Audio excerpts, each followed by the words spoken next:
नमस्कार, बुलेटिन में आप सभी का स्वागत है और मैं हूं आपके साथ कल्याण झा। बुलेटिन की शुरुआत अभी की बड़ी खबर से। ब्रिटेन से आने वाली सभी उड़ानें रद्द कर दी गई है। भारत सरकार ने ये एक बड़ा फैसला लिया है। नए कोरोना वायरस के चलते ये फैसला लिया गया है। 31 दिसंबर तक फ्लाइट्स पर लगाई गई है रोक। सीएम गहलोत और केजरीवाल ने की थी मांग। तो ये बड़ी खबर आपको बता रहे हैं, जहां पर ब्रिटेन में नए कोरोना स्ट्रेन के चलते ये फैसला लिया गया है। ब्रिटेन में कोरोना का नया स्ट्रेन मिला है, जिसके बाद हलचल तेज हो गई है और अब भारत सरकार ने भी सभी फ्लाइट्स पर रोक लगा दिए हैं ब्रिटेन से आने वाली। वहीं इससे पहले सीएम अशोक गहलोत ने भी ब्रिटेन से आने वाली सभी उड़ानों पर रोक लगाने की मांग की थी। सीएम गहलोत ने ट्वीट कर कहा था कि ब्रिटेन में उभर रहा नया कोरोना वायरस बहुत चिंता का विषय है। भारत सरकार को तुरंत कार्रवाई करनी चाहिए। एक ही योजना तैयार करनी चाहिए ताकि यूके और अन्य यूरोपीय देशों से सभी उड़ानों पर तुरंत प्रतिबंध लगाया जा सके। जब कोरोना वायरस फैलने लगा था तो हमें अंतर्राष्ट्रीय उड़ानों पर प्रतिबंध लगाने में देर हो गई थी, जिसके कारण मामलों में भारी वृद्धि हुई थी। चलिए और अधिक जानकारी के साथ हमारे साथ शैलेंद्र वांगू जुड़ चुके हैं, नेशनल एडिटर। शैलेंद्र, जिस तरह से एक बार फिर से कोरोना का नया स्ट्रेन देखने को मिला है ब्रिटेन में, ऐसे में एक बड़ा फैसला लिया गया है कि फ्लाइट्स अब 31 दिसंबर तक प्रतिबंध किया गया है। ब्रिटेन के जितने भी फ्लाइट्स आएंगे, क्या कुछ जानकारी है इस बाबत? आपको बता दें कि इस सिलसिले में आज एक अहम बैठक भी हुई थी सुबह, जिसमें यूके में जो नया वेरिएंट आया है, म्यूटेशन हुआ है कोरोना वायरस का, जिसका संचार बहुत तेज़ी से हो रहा है, संक्रमण बहुत तेज़ी से हो रहा है। माना जा रहा है कि 70% ज़्यादा तेज़ी से ये फैलता है। तो ऐसे में एक चिट्ठी भी लिखी गई है आज गृह सचिव, माफ़ कीजिए, स्वास्थ्य सचिव की तरफ से सभी स्टेट्स को, और ये कहा गया है इस चिट्ठी में कि पिछले 2.5 महीने से भारत में कोविड-19 के केसेस में काफ़ी कमी आ रही है। 2.5 महीने से भारत में सुधार हो रहा है, लेकिन ऐसे में जो ये नया वायरस है, ये एक नई चुनौती बन सकता है, पेंडेमिक फैला सकता है। इसीलिए एक बड़ा फैसला लिया गया है, जिसके बाद कल 12 बजे रात से यूके की सभी आने वाली फ्लाइट्स पर प्रतिबंध लगा दिया गया है। उसको फिलहाल सस्पेंड कर दिया गया है 31 दिसंबर तक। लेकिन इस बिटवीन अगर कोई ट्रांजिट में है, यानी कि कोई आज या कल भारत पहुंचेगा यूके से, तो उसका मैंडेटरी आरटी-पीसीआर टेस्ट कराया जाएगा। अगर आरटी-पीसीआर टेस्ट में वो नेगेटिव आता है तो उनको 7 दिनों के लिए आइसोलेशन में रखा जाएगा, और वहीं कोई पॉजिटिव आता है तो इंस्टीट्यूशनल क्वारंटाइन में उनको भेजा जाएगा। तो जाहिर तौर पर भारत सरकार काफ़ी अहम कदम उठा रही है इस सिलसिले में। आज स्वास्थ्य मंत्री हर्षवर्धन ने भी ये कहा था कि हालांकि ये चिंता की बात नहीं है, हालात भारत सरकार नज़र बनाए हुए पूरे माहौल पे, और इसके लिए घबराने की बात नहीं है, लगातार मॉनिटर किया जा रहा है। शैलेंद्र, आज ही एक खुशखबरी मिली थी कि जल्दी से डॉक्टर हर्षवर्धन ने जैसे कहा कि जनवरी तक कोरोना वैक्सीन का जो है काम शुरू हो जाएगा। ऐसे में नए जो ब्रिटेन में फैल रहा है कोरोना के नए स्ट्रेन, तो क्या इस पर वैक्सीनेशन पर भी इसका प्रभाव पड़ेगा? देखिए, जहाँ तक वैक्सीनेशन की बात है तो यूके में भी कई कदम उठाए जा रहे हैं। बोरिस जॉनसन ने भी एक हाल ही में इमरजेंसी मीटिंग की है, जिसमें किस तरह से इस नए वेरिएंट से निपटा जाए। हालांकि नए लॉकडाउन की बात भी वहाँ पे की गई है, वहाँ पे लॉकडाउन भी लगाया गया है टियर 4 का। तो जाहिर तौर पर जो यूके सरकार है वो कदम उठा रही है, लेकिन वैक्सीनेशन को लेकर हालांकि भारत में अभी किसी भी वैक्सीन को अप्रूवल नहीं दिया गया है वैक्सीनेशन शुरुआत करने के लिए। हालांकि जनवरी से इसकी बात की जा रही है, लेकिन इसी बीच में आपको एक बात और अहम बता दें कि अगले महीने ही यूके के प्रधानमंत्री बोरिस जॉनसन ही रिपब्लिक डे परेड पर मुख्य अतिथि होंगे। तो ऐसे में क्या उस पर भी संकट के बादल होंगे या नहीं होंगे, ये तक साफ नहीं है। हालांकि दोनों देश घोषित कर चुके हैं कि अगले महीने 26 जनवरी को मुख्य अतिथि बोरिस जॉनसन रहेंगे। लेकिन ऐसे में जिस तरह के हालात अभी फिलहाल यूके में बन रहे हैं, इसमें फिलहाल कुछ कहना मुश्किल होगा। लेकिन न्योता जा चुका है पीएम मोदी की तरफ से, उन्होंने एक्सेप्ट भी कर लिया था, इसकी घोषणा भी हो चुकी है। लेकिन अब नए जो चैलेंज आया है यूके के सामने, वो भी क्रिसमस के वक्त, तो जाहिर तौर पर एक बड़ा चैलेंज है। देखना ही होगा कि इसका असर क्या इस विजिट पर होता है या नहीं। बहुत बहुत शुक्रिया हमारे साथ जुड़ने के लिए और तमाम जानकारी के लिए। तो ये एक नया रूप कहा जा सकता है कोरोना को लेकर। हालांकि भारत सरकार पहले से ही सतर्क है और इसके चलते ही अब ब्रिटेन में कोरोना के नए स्ट्रेन मिलने के बाद हड़कंप तो जरूर मचा है, लेकिन इस वजह से कई यूरोपीय देशों ने ब्रिटेन से आवाजाही पर रोक लगा दी है। इसी कड़ी में भारत सरकार ने भी ब्रिटेन से आने वाली फ्लाइट्स पर 31 दिसंबर तक रोक लगा दी है। फ्लाइट्स पर बैन का समय आज रात 12 बजे से शुरू होगा।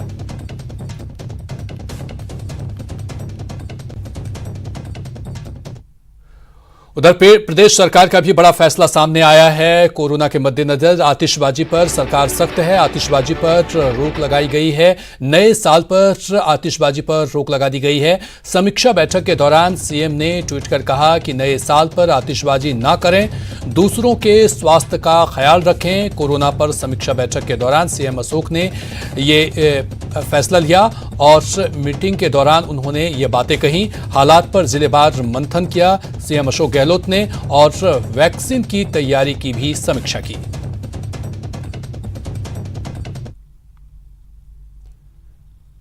तो उन्होंने ट्वीट किया और ट्वीट के बाद उन्होंने राज्य के लिए जो निर्देश आए हैं, राजस्थान उसकी कड़ाई से पालना करेगा, ये बातें उन्होंने कही। और साथ ही साथ प्रदेशवासी नए वर्ष का जश्न मनाए, अपने घर पर भीड़ भाड़ वाले से बचे और आतिशबाजी ना करें, इसकी हिदायत दी। और अगली बड़ी खबर जयपुर से है, जहां मिट्टी में दबने से मजदूर की मौत हो गई। बेसमेंट खुदाई के दौरान यह हादसा हुआ। एसएमएस स्कूल के अंदर की यह घटना है। मौके पर पहुंची सिविल डिफेंस की टीम। तो ये बड़ी खबर आपको बता रहे हैं, जहां पर मिट्टी में दबने से मजदूर की मौत हो गई है। ये जयपुर से ये बड़ी खबर आपको बता रहे हैं।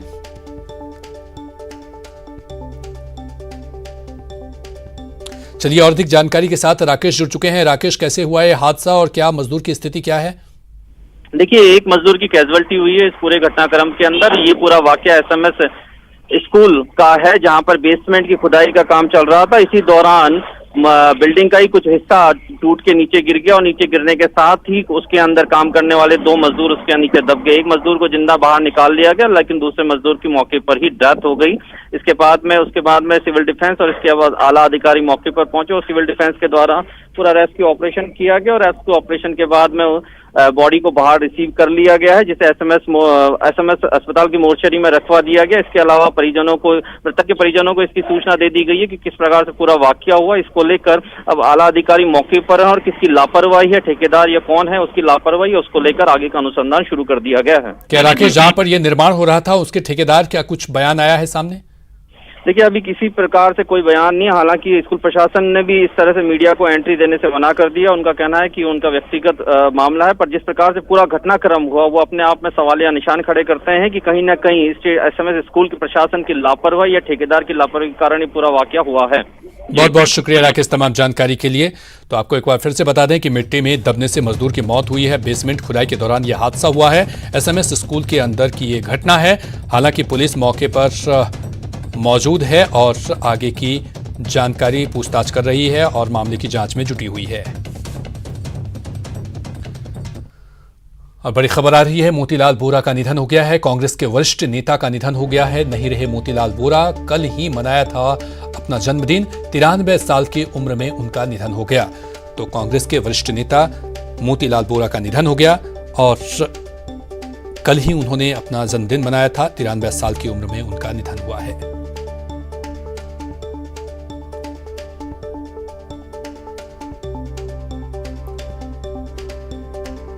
तो कांग्रेस के वरिष्ठ नेता मोतीलाल वोरा का निधन, कल ही मनाया था जन्मदिन और आज उनकी मौत हो गई, निधन हो गया। कांग्रेस के वरिष्ठ नेता मोतीलाल वोरा का 93 साल की उम्र में सोमवार को निधन हो गया। खराब सेहत की वजह से मोतीलाल वोरा का दिल्ली के फोर्टिज स्कॉट हॉस्पिटल में इलाज चल रहा था। रंजिता और अधिक जानकारी के साथ हमारे साथ जुड़ गई हैं। रंजिता, एक दुखद खबर, कांग्रेस के वरिष्ठ नेता मोतीलाल वोरा का निधन हो गया और ये राजनीतिक जगत के लिए एक क्षति। निश्चित तौर पर कल्याण, मोतीलाल वोरा कांग्रेस के उन नेताओं में जिनको हम कह सकते हैं कि सबसे ज्यादा समय तक मैंने खुद भी कांग्रेस ऑफिस में देखा है, जिस भी पद पर वो रहे, कोषाध्यक्ष और बाद में एडमिनिस्ट्रेशन की जिम्मेदारी उनको एआईसीसी ने दी थी। इकलौते ऐसे नेता कांग्रेस के जो किसी भी वक्त आप कांग्रेस ऑफिस में चले जाइए तो वो अपने चैम्बर में रहते थे, उनका जो ऑफिस था वहां वो लोगों से मिलते थे। अलग अलग राज्यों से उनका अलग अलग रिश्ता रहा है। राजस्थान के नागौर में जन्मे थे मोतीलाल बोरा, और निधन की जो खबर निकल कर आ रही है वो स्कॉट में एडमिट थे, क्योंकि 1 डेढ़ महीने पहले उन्हें कोरोना हुआ था। हालांकि कोरोना से वो ठीक हो चुके थे और यूरिन इन्फेक्शन की शिकायत को लेकर वो एडमिट हुए थे, और जिसके बाद आज उनके निधन की खबर निकल कर आई है। राहुल गांधी सरीखे जो कांग्रेस के बड़े नेता हैं, एक एक कर सबकी प्रतिक्रिया ट्विटर के जरिए और मीडिया में बाइट दे रहे हैं। खासकर मैं आपको बताऊंगी कल्याण की मोतीलाल बोरा और अहमद पटेल दो ऐसे नेता जिनकी आपस में बहुत घनिष्ठता थी, काफी एक दूसरे से बातचीत उनकी होती थी, न सिर्फ राजनीतिक बल्कि एक दूसरे की सेहत के बारे में पूछना, एक दूसरे से राजनीतिक तौर पर या पर्सनल मजाक तक करना, वो तमाम हम कह सकते हैं एक दोस्त की तरह एक रिश्ता था। भले ही बोरा जी उनसे उम्र में बड़े थे, लेकिन कोई ऐसा मौका कई बार ऑफ रिकॉर्ड जो हम लोगों से बातचीत होती थी तभी वो कुछ न कुछ कोई ऐसी बात अगर है तो इशारों में कहने की एक कह सकते हैं बातें जो है वो मोतीलाल बोरा हमेशा कहा करते थे। तो हम कह सकते हैं कांग्रेस के लिए एक ऐसा नेता खोया कांग्रेस ने जो शुरुआत से लेकर आज तक के राजनीतिक करियर में वो कांग्रेस के साथ रहे। जो नया रिशफल हुआ उसमें उनकी उम्र को देखते हुए, क्योंकि उन्होंने भी ये इच्छा जाहिर की थी कि अब वो कांग्रेस कार्यालय में अब नए लोगों को मौका मिलना चाहिए, नए युवा चेहरे आने चाहिए, तो ऐसे में उनको एडमिनिस्ट्रेशन की जिम्मेदारी से मुक्त किया गया था। लेकिन उनके काम करने के तरीके को, उनके ऊर्जावान जो जिस तरह से वो आते थे लोगों से बातचीत करना, और सबसे बड़ी बात कल्याण ये कि न सिर्फ राजस्थान, न सिर्फ मध्य प्रदेश, छत्तीसगढ़, बल्कि देश के अलग अलग कोने से भी जो नेता आते थे उनकी ये कोशिश रहती थी कि वो मोतीलाल बोरा से एक बार मुलाकात जरूर करें। रंजिता, कहा जाता है कि गांधी परिवार के बहुत ही करीबी थे मोतीलाल बोरा और अहमद पटेल। अहमद पटेल के बाद मोतीलाल बोरा ही थे जिन्होंने गांधी परिवार के बहुत सारे निर्णयों में उनका साथ दिया। और जब कोषाध्यक्ष थे यहाँ पर मोतीलाल बोरा, उसके बाद 2018 में अहमद पटेल को बनाया गया, लेकिन उससे पहले गांधी परिवार का जो विश्वास था उन पर अटूट था। जी, निश्चित तौर पर कल्याण, एक वफादार सिपाही के तौर पर हम मोतीलाल बोरा को गिन सकते हैं। कांग्रेस के ऐसे नेता जो हमेशा कांग्रेस आलाकमान के साथ, कांग्रेस नेतृत्व के साथ कंधे से कंधा मिलाकर जो नेता चला उसमें मोतीलाल बोरा थे। कभी किसी तरह का विरोध या हम कह सकते हैं कि कभी खबर में बने रहने के लिए या फिर सिर्फ एक पब्लिसिटी के लिए कभी भी इस तरह की बयानबाजी ना कभी उन्होंने की, और ना कभी इस तरह की सुर्खियों मोतीलाल बोरा आए। एक सच्चे सिपाही के तौर पर कांग्रेस के एक युवा चेहरे से लेकर और 92 साल में उनकी मृत्यु हुई है, अपने अंतिम समय तक भी वो कांग्रेस के नेताओं से बातचीत करना, कांग्रेस के लिए कांग्रेस के हित की बातें करना, कांग्रेस में हार से कांग्रेस को क्या सीखना चाहिए, इन तमाम चीजों पर वो चर्चा करते थे। मीडिया से बात करने का उन्हें बहुत शौक हुआ करता था। वो हमेशा हमें ये कहते थे कि वो कैमरे पर बात नहीं करेंगे, लेकिन ये जरूर रहता था कि मीडिया में क्या खबरें आ रही हैं, कौन सी खबरें छिप रही है, कौन सी खबरें हेडलाइन बन रही है, इन तमाम चीजों को जानने की उनकी इच्छा बहुत होती थी। मीडिया वाले हमारे साथ अर्चना शर्मा कांग्रेस नेता जुड़ चुकी हैं। अर्चना, ये जानना चाहेंगे कि बहुत ही दुखद खबर कांग्रेस पार्टी के लिए और साथ साथ राजनीतिक जगत के लिए भी। बिल्कुल, देखिए स्तब्ध करने वाली खबर है पूरी देश के लिए, क्योंकि उनका व्यक्तित्व बहुत विशाल था। और मैं समझती हूँ कि स्वर्गीय श्री बोरा से एक कांग्रेसी होने के नाते तो हम लोग मिलते ही थे, लेकिन पिता तुल्य शख्सियत भी उनकी रही। और जब भी हम एसीसी जाते थे तो हम इसको सुनिश्चित करते थे कि अगर वो वहाँ मौजूद हो तो हम उनसे जरूर जाकर के आशीर्वाद प्राप्त करें। और उम्रदराज होने के बावजूद हर व्यक्ति को वो पहचानते थे। उससे बात करना, उसे ढाढ़स बनाना, उसे कांग्रेस के बारे में और ज्यादा संपन्न बनाना, ये उनका उद्देश्य हमेशा रहा। और जैसा हमने देखा कि उनका पूरा जीवन कांग्रेस पार्टी के लिए समर्पित रहा, पर उनकी जो उनकी जो क्रेडिबिलिटी थी वो सर्वव्यापी थी। कोई किसी पार्टी विशेष से बनकर ही वो जाने जाए ऐसा नहीं था। कांग्रेस के तो वो एक स्तंभ थे ही थे, लेकिन सर्वदलीय जो बैठकें होती थी उसमें भी उनका विशेष महत्व रहा है। और कांग्रेस पार्टी के लंबे समय तक वो कोषाध्यक्ष रहे, एडमिनिस्ट्रेशन का काम देखते रहे, तो एक मुख्य धुरी के रूप में हमने उनको हमेशा देखा है।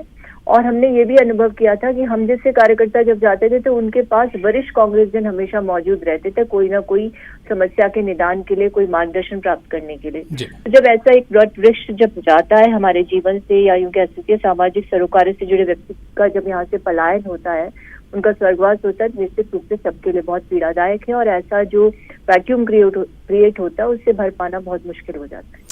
अर्चना शर्मा की, जैसे कि आप बता रहे थे कि आपसे जब उनसे मुलाकात करती थी तो उन्हें आपको आशीर्वाद मिलता था, कोई किस्सा, कोई कहानी जो जुड़ी हुए हैं उनसे?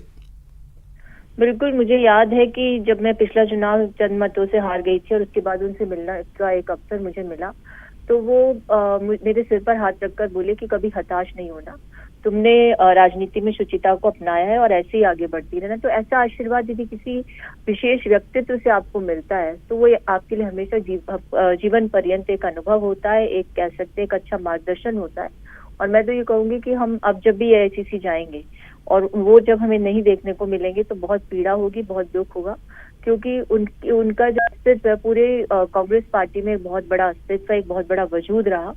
और मैं समझती हूँ कि हमने उनसे बहुत कुछ सीखा है और हम उनके दिखाए पद पर चलने का अगर प्रयास करेंगे तो एक शुचितापूर्ण राजनीति जो है उसके अनुगामी कहलाएंगे। अर्चना शर्मा जी, गांधी परिवार के बहुत ही नजदीक रहे और इसलिए उन पर विश्वास भी अटूट रूप से किया गया गांधी परिवार की तरफ से, तो क्या माना जाए कि अब इस तरह के नेता बिरलायक ही मिलेंगे? बिल्कुल, देखिए कुछ लोग जो होते हैं उनकी पर्सनालिटी लार्जर देन लाइफ होती है और उन पर विश्वास भी इसलिए किया जाता है क्योंकि वो पूरी ईमानदारी के साथ जो दायित्व उनको दिया जाता है उसे निभाने में अपना कर्तव्य समझते हैं। और मैं समझती हूँ कि श्री वोरा ने कभी भी अपनी जिंदगी में पार्टी से बड़ा हित कुछ नहीं सोचा और अपने निजी जीवन में भी उन्होंने पार्टी के बारे में हमेशा सोचा, सबको एक तरह से समझाने का प्रयास किया कि पार्टी के प्रति समर्पित रहना चाहिए, उसकी विचारधारा को फॉलो करना चाहिए और उसके प्रचार प्रसार के लिए वो जीवन पर्यंत काम करते रहे। तो निश्चित रूप से ये एक बहुत बड़ी कह सकते हैं कमी रहेगी जो पार्टी को हमेशा खलती रहेगी। और ऐसे जो लोग होते हैं, ऐसे जो व्यक्तित्व होते हैं, वो स्थायी रूप से उनकी छाप रह जाती है, अमिट छाप, तो ये कभी नहीं मिटता। बहुत बहुत शुक्रिया हमसे जुड़ने के लिए अर्चना शर्मा जी। तो यहाँ पर मोतीलाल बोरा जो कि कांग्रेस के वरिष्ठ नेता रहे, आशीष चौधरी हमारे साथ जुड़ चुके हैं, आरसी चौधरी जी हमारे साथ जुड़ चुके हैं। आरसी चौधरी जी, बहुत ही दुखद खबर, मोतीलाल बोरा का जाना, राजनीतिक शून्यता और साथ ही साथ अपूरणीय क्षति, क्या कुछ कहेंगे? निश्चित रूप से हमारे कांग्रेस के इतने वरिष्ठ नेता का आकस्मिक जो निधन है वो पूरी पार्टी के लिए, पूरे देश के लिए पूरी क्षति है। ना कि वो सिर्फ एक कांग्रेस के पार्टी के ही नेता थे, उनका इस राष्ट्र के निर्माण में भी महत्वपूर्ण योगदान रहा है। वो अलग अलग वैधानिक पदों पे अपने दायित्व का निर्वहन किया है, इसलिए उनकी जो क्षति है वो एक राष्ट्र के लिए बड़ी क्षति है। कांग्रेस पार्टी अपने आप को एक जो वटवृक्ष है, जिनका मार्गदर्शन, जिनकी छाया हमें सदैव मिलती रहती थी, आज हमने उनको खोया है। यह हमारे सभी पार्टी के कार्यकर्ताओं के लिए एक दुखद पल है, लेकिन उनके बताए मार्ग, उनके दिए हुए संदेश, पार्टी के प्रति समर्पण की भावना हम सब कार्यकर्ताओं को सदैव प्रेरित करती रहेगी। वो शारीरिक रूप से हमें छोड़ के जा सकते हैं, लेकिन उनके विचार हमें अलौकिक करते रहेंगे। आरसी चौधरी जी, जिस तरह से अहमद पटेल के बाद मोतीलाल बोरा का जाना कांग्रेस पार्टी के लिए कितनी बड़ी क्षति है? पार्टी के लिए निश्चित रूप से बहुत बड़ी क्षति है, क्योंकि दोनों ही नेताओं ने पार्टी के जो कोष का काम है, जो पार्टी को जो संचय करके पार्टी को चलाने के लिए, आर्थिक गतिविधियों को चलाने के लिए, पार्टी के नेताओं को मोबिलाइज करने के लिए उन्होंने किस प्रकार से जो रिसोर्सेज जुटाते रहे हैं, तो दोनों ही नेताओं का ऐसे एक साथ हमें खोना निश्चित रूप से एक बड़ी क्षति है। लेकिन बहुत से उनके जो दिए हुए जो रास्ते हैं, बहुत से उनके जो फॉलोअर्स हैं, और नेता को सच्ची श्रद्धांजलि तभी हो पाती है जब हम उसके दिए हुए संदेशों को अपने जीवन में आत्मसात करके और आगे बढ़ सकें। निश्चित तौर पर। तो जी, आरसी चौधरी जी, हमसे जुड़ने के लिए बहुत बहुत शुक्रिया। रामनारायण मीरा हमारे साथ जुड़ चुके हैं। रामनारायण जी, मोतीलाल बोरा का जाना बहुत ही अपूरणीय क्षति और बहुत ही शून्यता राजनीतिक जगत में, कैसे उन्हें याद करते हैं आप? मैंने मोतीलाल जी बोरा के साथ 6 साल तक काम किया है। जब छत्तीसगढ़ और मध्य प्रदेश एक थे, उस समय मैं इलेक्शन अथॉरिटी का चेयरमैन मध्य प्रदेश का रहा हूँ, छत्तीसगढ़ का रहा हूँ। इतने शालीन और कांग्रेस की धरोहर थे जो गवर्नर से लगा के, चीफ मिनिस्टर लगा के, केंद्रीय मंत्री से लगा के, कांग्रेस के सभी प्रधानमंत्रियों के साथ उन्होंने काम किया। हमारे को देश को अपूर्ण क्षति हुई, कांग्रेस को तो हुआ ही है। बहुत अच्छे, ईमानदार, नेक नियत वाले नेताओं में से एक थे। पूरे राष्ट्र को आज उनको दुख में दुखी है। मैं व्यक्तिगत तौर पे कांग्रेस पार्टी पूरी तरह से दुखी है। ये हमारे बहुत बड़ी क्षति हुई है। ईश्वर उनकी आत्मा को शांति दे और हमें दुख सहन करने की, उनके परिवार को दुख सहन करने की शक्ति प्रदान करे। रामनारायण मीणा जी, चूंकि आप बहुत दिनों तक मोतीलाल वोरा के साथ काम किया, उनके राजनीति के जो ढंग था, निर्णय था, उनके साथ आप रहे, आप कोई किस्सा या कोई कहानी हमसे साझा करना चाहें? बिल्कुल, उनको वो सबसे पहले सामने वाले का ध्यान रखा करते थे। मैं छत्तीसगढ़ के एक जिले की कार्यकारिणी बनाना चाह रहा था। उन्होंने कहा आप तुरंत बना दीजिए, समय पे कोई पता नहीं, नेताओं का दबाव पड़ेगा। वो काम को पेंडिंग नहीं रखना चाहते थे और उनके कहने से मैंने उस कार्यकारिणी को घोषणा कर दी, तो उसको सराहा गया, ठीक माना गया, सभी ने उसको उचित माना। ये काम का पेंडिंग करने का उनका तरीका नहीं था। काम को निपटाना, प्यार से बात करना। दफ्तर में भी मैं जाता था, वो अलग से बात करते थे, अपनत्व प्रदर्शित करते थे। अपनत्व प्रदर्शित करना उनकी सबसे बड़ी देन थी। वो मुझे अखरेगी उनके जाने के बाद में और बहुत तकलीफ आएगी। रामनारायण मीणा जी, कहा जाता है कि नरसिंहा राव और सोनिया गांधी के बेहद ही विश्वसनीय पात्र नेताओं में से मोतीलाल वोरा आते थे और उन पर ज़्यादा विश्वास किया जाता था, उनके निर्णयों को कांग्रेस पार्टी में अमल किया जाता था। क्या अब इस तरह के नेता को मिलना विरले है? कांग्रेस के पास ऐसे नेताओं की कमी है। ये हमारा दुर्भाग्य है कि अहमद पटेल जी के बाद मोतीलाल जी वोरा चले गए। मोतीलाल जी वोरा सोनिया जी के बेहद करीबी थे। सोनिया जी उनको पितावत स्नेह देती थी, उनकी हर बात का सम्मान करती थी। ये क्षतिपूर्ति होना मुझे लग नहीं रहा कि हमें कोई इस तरह का व्यक्तित्व तो मिल जाएगा। रामनारायण मीणा जी, आज की जो राजनीतिक परिपाटी है, कई युवा नेता आते हैं, क्या उनको किस रूप में देखना चाहिए मोतीलाल वोरा के राजनीतिक सफर को और उनसे क्या सीख लेनी चाहिए? मोतीलाल वोरा बीच में गवर्नर के बाद में काफी दिनों तक बिना किसी काम के बैठे रहे, लेकिन उनमें वो व्यग्रता नहीं थी। आज के नवयुवकों में, जैसा राजस्थान में भी हुआ, व्यग्रता है। मध्य प्रदेश में भी सिंधिया जी गए, तो ये व्यग्रता उनमें नहीं थी, शालीनता थी, अपना अपना होता है ये भावना उनमें थी।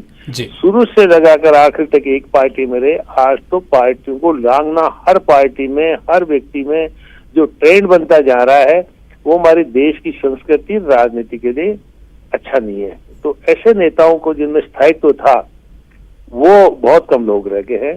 ये बड़ा अजीब स्थितियां बन रही है राजनीति की। राजनीति व्यवसाय नहीं होना चाहिए, राजनीति निश्चित तौर पर ये अपूर्णीय क्षति है। रामनारायण मीणा जी, हमसे जुड़ने के लिए बहुत बहुत शुक्रिया। हमारे साथ सीनियर एडिटर श्रीपाल शक्तावत जी भी जुड़ चुके हैं। श्रीपाल जी, ये एक बहुत ही अजीब विडंबना है, पहले अहमद पटेल का जाना कांग्रेस पार्टी के लिए और अब मोतीलाल वोरा का जाना, दो वरिष्ठ नेताओं का जाना कांग्रेस पार्टी के लिए अपूर्णीय क्षति। जी बिल्कुल कल्याण, ये कह सकते हैं कि ये कोड में खास वाली स्थिति है कांग्रेस के लिए। जब वो इतने मुश्किल दौर से गुजर रही है, उस वक्त इस तरह के कद्दावर नेता कांग्रेस के प्रयास से जा रहे हैं। मोतीलाल वोरा की एक बड़ी भूमिका थी और अगर कोषाध्यक्ष के बतौर देखें तो उनकी एक बड़ी भूमिका रही। 18 साल तक वो कोषाध्यक्ष रहे। सीताराम केसरी के बाद शायद वो दूसरे नेता थे जो इतने लंबे वक्त तक कोषाध्यक्ष रहे। और सीताराम केसरी के वक्त कहा जाता था कि न खाता न बही, केसरी कहे जो सही। उसी तर्ज पर मोतीलाल वोरा ने काम किया और वो कांग्रेस की 4 पीढ़ियों के साथ उन्होंने काम किया। इंदिरा गांधी के जमाने में वो सक्रिय रहे, मध्य प्रदेश के मुख्यमंत्री रहे 2 बार, उत्तर प्रदेश का राज्यपाल के बतौर भी उनकी जिम्मेदारी रही। संगठन में उन्होंने बड़ी भूमिकाएं निभाई। और सबसे बड़ी बात है कि राजस्थान से जाने के बावजूद, राजस्थान के निम्बीजोधा में, नागौर जिले के निम्बीजोधा में उनका जन्म हुआ, जहां पर आज शोक की लहर है। वहां से जाने के बाद वो पूरा परिवार जब शिफ्ट हो गया मध्य प्रदेश में, और मध्य प्रदेश में जब वो मुख्यमंत्री रहे और उसके बाद भी जिस भी भूमिका में रहे वो लगातार अपने गांव आते रहे, राजस्थान का दौरा करते रहे और लोगों से वो जुड़े रहे। यही उनकी खासियत थी जो कांग्रेस में उनको एक अलग बनाए रखती थी। और आखिरी वक्त तक, कल की अगर बात करें तो कल उनका जन्मदिन था, उन्होंने जन्मदिन मनाया और निम्बी जोधा में भी कल उनके जन्मदिन पर लोगों ने खुशियां बांटी थी। लेकिन आज वहां पर शोक की लहर है। लोगों को लगता है कि इतना जमीन से जुड़ा हुआ एक नेता यहाँ से चला गया है। सबसे बड़ी बात है कि नागौर जिले के दो नेता जो हैं, जो मध्य प्रदेश में बड़ी भूमिका निभाते रहे जी, एक मोतीलाल बोरा और एक दिग्विजय सिंह। दिग्विजय सिंह का भी मूलतः गांव नागौर जिले में माना जाता है। तो मोतीलाल बोरा का जो जुड़ाव था वो अपने आप में अलग था और उन्होंने न केवल राजनीतिक तौर पर बल्कि सामाजिक स्तर पर भी राजस्थान से अपने आप को जुड़ाव रखा और नए नेताओं को ग्रूम करने में उनकी बहुत बड़ी भूमिका रही। श्रीपाल सक्तावर्ती, कहा जाता है कि मोतीलाल बोरा जब भी कोई संकट कांग्रेस पर आते थे तो वो बहुत ही निर्णायक ढंग से उसको निर्णय करते थे, चाहे वो अहमद पटेल हों या फिर मोतीलाल बोरा, चूंकि ये कांग्रेस सोनिया गांधी के बहुत ही करीबी और विश्वसनीय पात्रों में माने जाते थे। अब जो स्थिति है कांग्रेस की, ऐसे में इन नेताओं की कमी बहुत खलेगी कांग्रेस के लिए खासतौर पर। जी बिल्कुल, जिस तरह के हालात कांग्रेस में पैदा हो रहे हैं, G23 जिसकी लगातार बात हो रही है, असंतोष के स्वर कांग्रेस में उभरने लगे हैं, पार्टी नेतृत्व को लेकर के सवाल खड़े होने लगे हैं, उस वक्त मोतीलाल बोरा और अहमद पटेल जैसे नेताओं का जाना निश्चित रूप से कांग्रेस के लिए एक बड़ा नुकसान है। और खासतौर पर मोतीलाल बोरा उन नेताओं में थे जिनकी बात को हर पक्ष सुनता था, न केवल कांग्रेस बल्कि दूसरे दलों में भी उनकी बहुत सम्मान था, उनकी बात को बड़े आदर से सुना जाता था।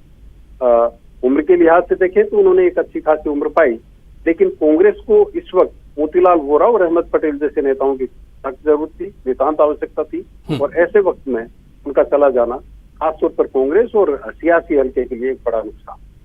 आजकल की जो राजनीति है श्रीपाल जी, जिसमें नए युवा लोग आ रहे हैं, जिस तरह की राजनीति कर रहे हैं, लेकिन बोरा जी से किस तरह से सीखने की आवश्यकता है, क्योंकि उन्होंने लंबे पारे कांग्रेस में रहते हुए खेला, राजनीति के उतार चढ़ाव को देखा। तो ऐसे में उन नेताओं को, जो नए नए नेता बने हैं या जो अभी स्थापित नेता हैं, उनके लिए कितने सीख देते हैं मोतीलाल बोरा? देखिए, एक तो संगठन के प्रति उनकी जो निष्ठा है, दूसरे आलाकमान के प्रति निष्ठा है, वो अपने आप में कभी भी उस पर शक की सुई नहीं घूमी, वो संदेह से परे रहे। वो जिस भी भूमिका में रहे अपनी दल की विचारधारा और अपने संगठन को मजबूत करने में लगे रहे और आखिरी वक्त तक, कल तक वो एक कांग्रेस के कार्यकर्ता के बतौर, कांग्रेस के नेता के बतौर जिस तरह से सक्रिय रहे, तो अपने आप में बड़ी बात थी। आज के दौर में जिस तरह रामनारायण मीणा कह रहे थे कि एक व्यग्रता होती है, लोगों में जल्दी से जल्दी चीजों को हासिल करने की लालसा होती है, वो मोतीलाल बोरा में नहीं थी। जब वो मुख्यमंत्री रहे तो भी वो सहज रहे और मुख्यमंत्री नहीं रहे तब भी वो सहज भाव से उसी तरह से कांग्रेस के लिए काम करते रहे। श्रीपाल जी, ये भी जानना चाहेंगे कि जिस तरह से आजकल के नेता हैं जो कुर्सी को लेकर के अपने मारामारी करते हैं, कुर्सी के लिए चिपके रहते हैं, ऐसे में मोतीलाल बोरा से सीखने की जरूर आवश्यकता है कि उन्होंने 2018 में खुद कहा था कि अब ये कुर्सी युवाओं को देनी चाहिए, युवाओं को तरजीह देना चाहिए पार्टी में। जी बिल्कुल, इस तरह की पीढ़ी के अगर राजस्थान के संदर्भ में बात करें तो 2-3 नेता इस तरह के नजर आते हैं। भंवरलाल शर्मा जो बीजेपी के कद्दावर नेता रहे, उन्होंने आगे होकर के अपना राजनीति से अपने आप को अलग कर लिया था, सक्रिय राजनीति से। वो सामाजिक जीवन से जुड़े रहे लेकिन चुनावी राजनीति से उन्होंने अपने आप को अलग कर लिया था। ठीक इसी तरह से मोतीलाल बोरा ने भी नई पीढ़ी को आगे बढ़ाने के संकल्प के साथ, संदेश के साथ अपने आप को संगठन में सक्रिय किया और वो लगातार ये संदेश देते रहे कि सत्ता का हस्तांतरण है वो नई पीढ़ी के पास में होना चाहिए। हालांकि उनकी बात को कितना सुना गया है ये अपने आप में एक डिबेट की बात हो सकती है, बहस की बात हो सकती है, क्योंकि आज भी कांग्रेस में कई बड़े नेता ऐसे हैं जो अपने आखिरी दौर में होने के बावजूद अपने पदों से शायद अलग होना पसंद नहीं करते, लेकिन मोतीलाल बोरा उनमें जुदा थे, कुछ अलग थे और इसीलिए उनका सम्मान न केवल कांग्रेस बल्कि विपक्षी दलों में भी उसी तरह से बना रहा। बहुत बहुत शुक्रिया हमसे जुड़ने के लिए श्रीपाल सक्तावत जी। तो कांग्रेस के दिग्गज नेता मोतीलाल बोरा का आज निधन हो गया। कांग्रेस पार्टी के लिए और साथ साथ राजनीतिक जगत के लिए एक शून्यता, एक बेहद ही खालीपन। दिल्ली के फोर्टिज अस्पताल में उन्होंने 93 साल की उम्र में अंतिम सांस ली। वो 2 बार मध्य प्रदेश के मुख्यमंत्री रहे थे। बोरा 2000 से 2018 तक कांग्रेस पार्टी के कोषाध्यक्ष भी रहे।